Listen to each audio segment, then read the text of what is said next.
This is Sony's 2024 Xperia flagship, the Xperia 1 Mark VI. Like its predecessors, it's a top-tier camera phone, but what changes have come about this time around? I'm Will for GSM Arena, and let's find out in our Xperia 1 Mark VI review.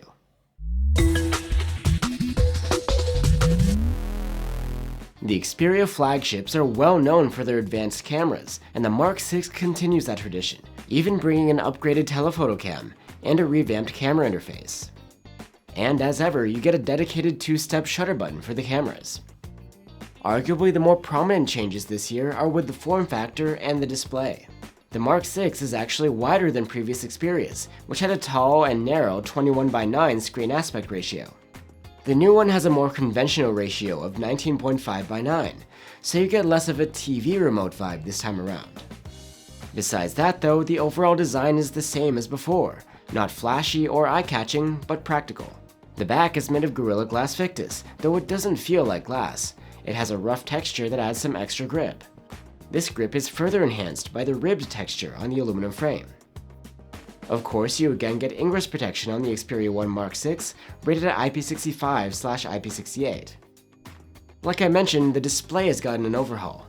It's again a 6.5-inch OLED with a 120Hz refresh rate and Gorilla Glass Victus 2 protection. But now you have the different aspect ratio, LTPO tech, and a lower resolution than last year at 1080p. Xperia flagships have been well known for their 4K displays, but Sony has gone in a different direction here. On paper, it is a downgrade, but we don't really mind. At 396 ppi, this display still appears plenty sharp to the eye. Plus, the 4K screens in the past more often than not ran at Full HD resolution for regular content anyway. The Xperia uses Bravia's AI tech to improve the picture quality, and there's also support for 10-bit color and HDR10 video.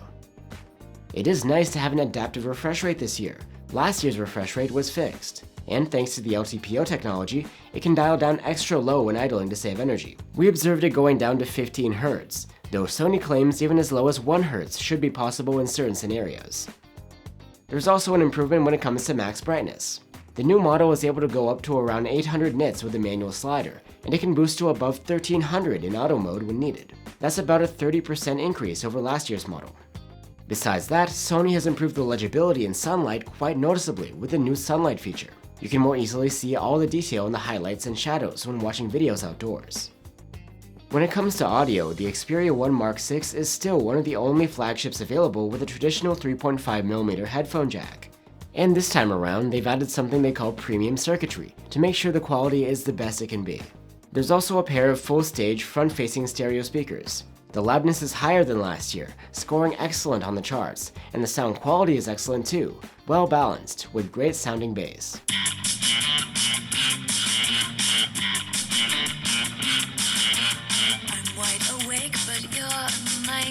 For biometrics, the Xperia 1 Mark VI has a side-mounted fingerprint reader built into the power button. It's snappy and accurate. You get 512 gigs of storage on board the Xperia 1 Mark VI if you buy it in Japan or East Asia.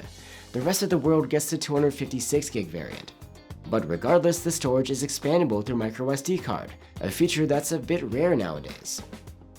The interface of the Xperia 1 Mark VI is very close to stock Android in look and feel. There's at least one aesthetic difference though, the appearance of the quick toggles in the notification shade. There are also a few proprietary features sprinkled in, like multi-window switch. It's basically 2 task switchers stacked on top of one another, meant for navigating between and opening apps in split-screen mode. And with SideSense, a handle on the side of the phone opens up a menu where you can store shortcuts. Another neat feature is that you can easily connect to Sony Alpha cameras and use the phone as an external monitor. Like before, there's a feature-rich game enhancer which provides several options for your gaming, and it can be accessed within a menu or as an in-game overlay.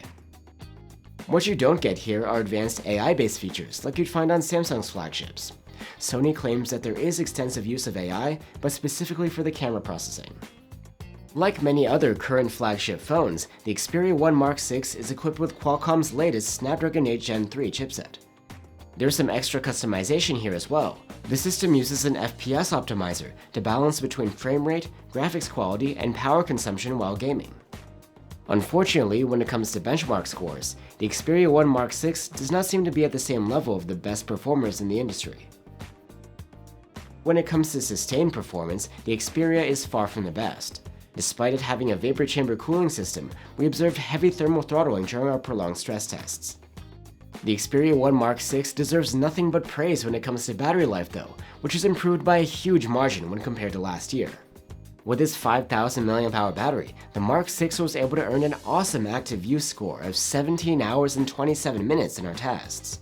That's among the best we've ever measured, and great for someone who consumes a lot of multimedia. Charging isn't quite as exciting. In fact, it's rather slow.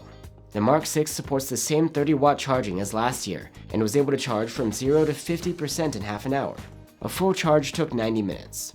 If you use a faster third-party charger, you might get a bit faster charging times. There's support for wireless charging and reverse wireless charging too. The Xperia 1 Mark VI's camera setup is similar to last year. There's a 48-megapixel main cam, a 12-megapixel ultrawide camera with autofocus, and a 12-megapixel telephoto with continuous optical zoom.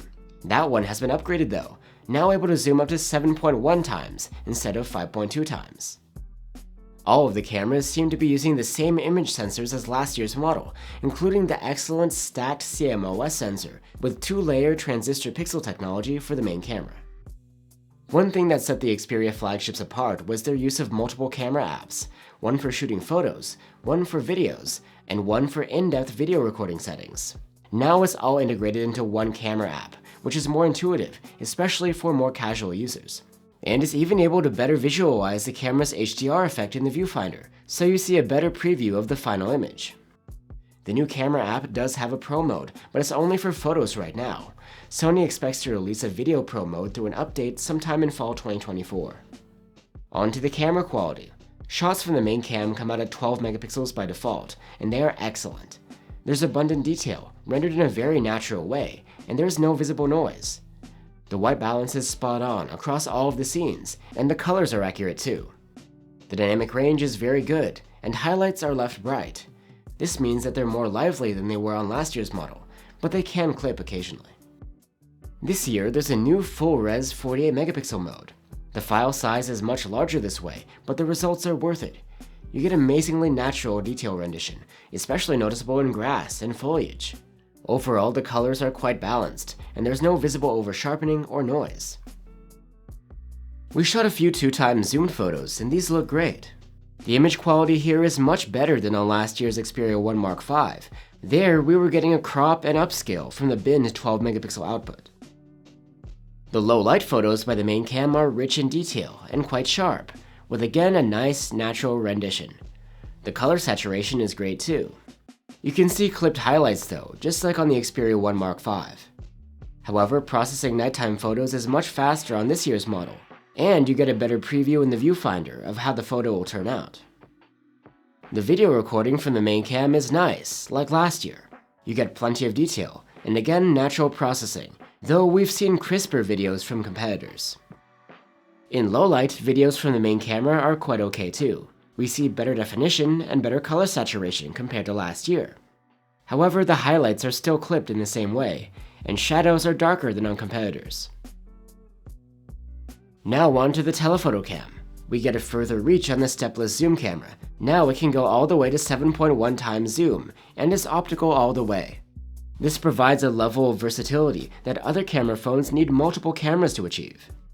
We tried a few focal lengths, and starting at 3.5 times, you get photos with nice colors, dynamic range, and noise levels. The contrast is very good too. The highlights are again nicer and brighter than the Xperia 1 Mark V's, though the overall quality and rendition is the same. We see a bit of a barrel distortion, which is absent on the Xperia 1 Mark V, but it's nothing major. At 5.2 times zoom, the colors, dynamic range, contrast, and rendition are like the 3.5 times zoomed ones, though the resolve detail is a tiny bit less, and so is the sharpness. The results are more or less the same as the Xperia 1 Mark V. And finally, we reach the maximum 7.1 times zoom level, which is new this year. The colors, dynamic range, contrast, and overall rendition are a match to the 5.2 times zoom. Image quality is quite good, at least in good light. At night, the zoom camera holds its own at the wider end, and you get nice photos with pleasant color saturation and nice exposure. Zooming further than that quickly degrades the quality. Getting sharp handheld shots gets increasingly harder. The 5.2 times zoomed photos are still passable, but they're a bit noisy and darker than the competition's. At the furthest end of the zoom, the small aperture and the long focal length had us struggling to take sharp and well-exposed photos, so we'd rather stick to the shorter end of the zoom after dark. The zoom camera can record 4K video, and the videos are solid, with a good amount of detail, natural rendition, and accurate colors. We're even glad to see improvements in the level of detail and dynamic range compared to the Xperia 1 Mark V. Zooming to 5.2 times leads to a further drop in sharpness and contrast. There's only an okay amount of resolved detail, and low contrast is our main gripe here. And you get that same rendition and quality at 7.1 times. The bokeh mode is intended for capturing people, with an artificial shallow depth of field. The rendering of bokeh in these shots looks nice, and the subject separation is usually spot on. The subject itself is well exposed, detailed, and skin tones come through quite nice.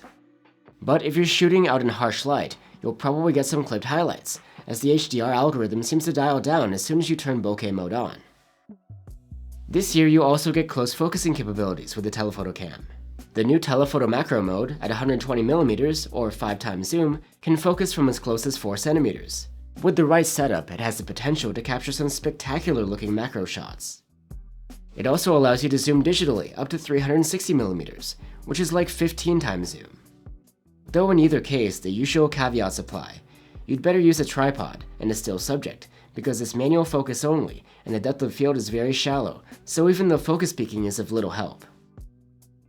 Another novelty this year is that the Ultrawide cam, which has autofocus, has a new close-up mode, which triggers automatically and zooms in on close subjects. Speaking of the Ultrawide cam, it's the same camera as last year, so it provides the same great quality. There's plenty of detail and excellent sharpness. Foliage and grass are rendered great. The colors, dynamic range, and contrast are very good too. Just like with the main cam, here we no longer see the suppressed highlights that we got on the Xperia 1 Mark V. You may get partially clipped highlights, but it's barely noticeable, so we consider this an improvement. The nighttime photos by the Ultrawide look great too. They're well exposed, with good detail levels, adequate sharpness, and wide enough dynamic range. The color saturation is great too. The 4K videos from the Ultrawide camera are superb. They look natural and well balanced, with plenty of detail and nice colors. Video stabilization works quite well on both the main and Ultrawide cameras. It did have some hiccups on the telephoto camera, which we were told won't be present on the retail units.